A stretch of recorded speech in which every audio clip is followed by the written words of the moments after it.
Let's bring in Nancy Cortez, who is also at the Crown Coliseum in Fayetteville. Nancy, just curious, what's your headline here tonight? Well, first of all, Christine, you heard a very conciliatory Donald Trump going softer on the other side, going softer on the media than we've heard him before, trying to show that he is ready to try to bring the country together after a divisive election. But he also came out with a very long laundry list of promises, very ambitious promises. He said, for example, that he is going to lead the administration that ends illegal immigration, that he is going to get rid of all of the drugs. And he promised that in a very short period of time, we will see a proposal from his administration in waiting for a new health care system via the Veterans Administration that he said would be cheaper, would eliminate waiting, and would involve better care. He said he couldn't believe that no one had thought of this before. So, as usual, the devil is in the details. Certainly that's something that everyone would aspire to, and that got a great reception here in an audience that was made up of a lot of military families.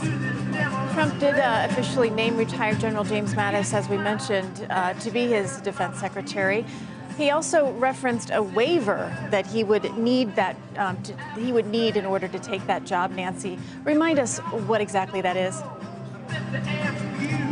Well, typically there are rules governing retired military generals re-entering public service, and at the Department of Defense, typically you aren't supposed to come back and lead that agency unless you have been out of the military for, I believe it is 5 years. But in retired General Mattis' situation, he's actually been out for less than that. So it requires a waiver from Congress in order for him to be able to accept the job. And that's why when Mattis took the stage, he said, I'm looking forward to doing this job, assuming that I get a waiver from Congress.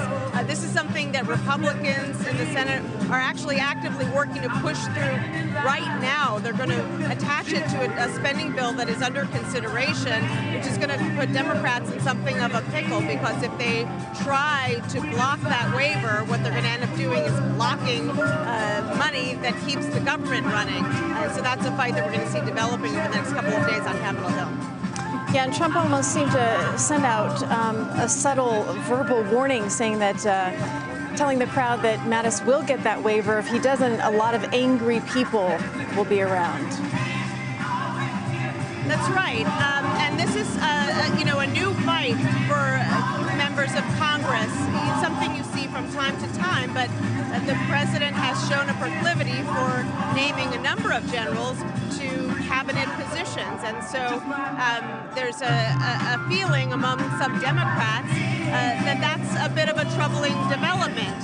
That they worry that they're going to have war on their minds, or that they're going to try to run cabinet agencies the way that they ran the military. There are some similarities, but a lot of differences, and often the conventional wisdom is that generals can get a little bit frustrated running cabinet agencies because things move so much more slowly than they do in a military regiment where what you say goes. So this is something that is a bit troubling to Democrats. Are they willing to go to the mat over it? Are they willing to try to block this waiver? Probably not, because there isn't widespread opposition to this particular pick, General Mattis. There's a sense among Democrats that he's better than some of the other candidates that Donald Trump was considering. So my guess is it will probably go through in the end, but Democrats will take this opportunity to try to get some attention to their argument that the president-elect has probably named enough generals to his cabinet at this point. Regarding the president-elect's renewed call for Congress to approve close to $1 trillion in infrastructure spending, is there any daylight on that issue between him and House Speaker Paul Ryan? There's a lot of daylight between him and the House Speaker, and between him and a number of Republicans in Congress, because this is something that they've really taken a hard line on over the years, Christine. They say, look, government spending is government spending, and while we love our infrastructure. With the kind of debt and deficit that we're dealing with, we simply don't have the money. And so this is something that has really gone nowhere over the past half a decade on Capitol Hill.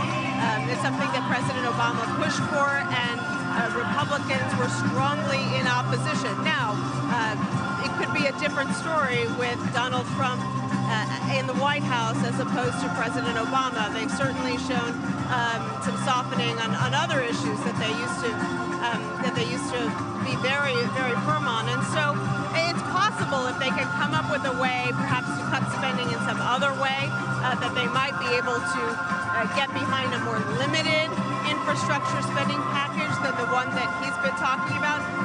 A package that, frankly, a lot of Democrats would be thrilled to get behind and have already signaled that they are willing to work with the president-elect on this issue first and foremost, even if they disagree with a lot of the other things that he's proposed. Nancy, we are learning that Trump is near making a choice on his appointee to lead the Department of Homeland Security. Can you talk a little bit more about that? What do we know exactly? Well, we know that he's gotten very close, Christine, to naming another retired Marine Corps general to lead that agency as well. This is a key agency because the Department of Homeland Security oversees Customs and Border Patrol. The FBI falls under DHS purview, and this is one of the key tenets of the president-elect's platform, is building the wall, as he talked about again here tonight, and keeping illegal immigrants out. He did, however, talk about the fact that he wants to let hundreds, if not thousands of people come back in. They just need to do it legally. So, the person he chooses for this position is very critical to making that a part of his platform happen. And so our understanding right now is that he's very close to naming a retired Marine Corps general who is very hawkish when it comes to border security, very close to retired General James Mattis, and they backed each other throughout this transition process. Nancy, do you have any idea why Trump was referencing the flag burning? He referenced it at least 2 or 3 times, saying that we're going to see what we're going to do about that. Well, first of all, it's an issue that he knows strikes a chord with a lot of voters in his base, and it's sort of a comment that's guaranteed to get a big cheer out of the crowd. It's one of those issues that his aides argue the mainstream media and the elites simply don't understand, that there's a great love for the flag, and that this is something that his crowds love to hear. And obviously had created a bit of controversy last week when he seemingly out of nowhere said that he believed that flag burning should be illegal and that people who burn the flag should be punished. Of course, the Supreme Court has ruled that it is an expression of speech and it's protected by the Constitution. And later, Donald Trump's aide said he knows that. He just disagrees with that ruling. And, no surprise, it got a big cheer here in Fayetteville. And I believe that that's why he brought it up, and that's why he keeps talking about it. He knows his base. He knows that it's something that'll fire them up.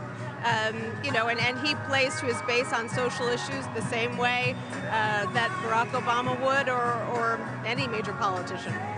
All right, Nancy Cortez, thanks for talking over all the music there in Fayetteville, North Carolina. It was a great discussion. Appreciate it. Have a good night. Sure thing. You too, Christine.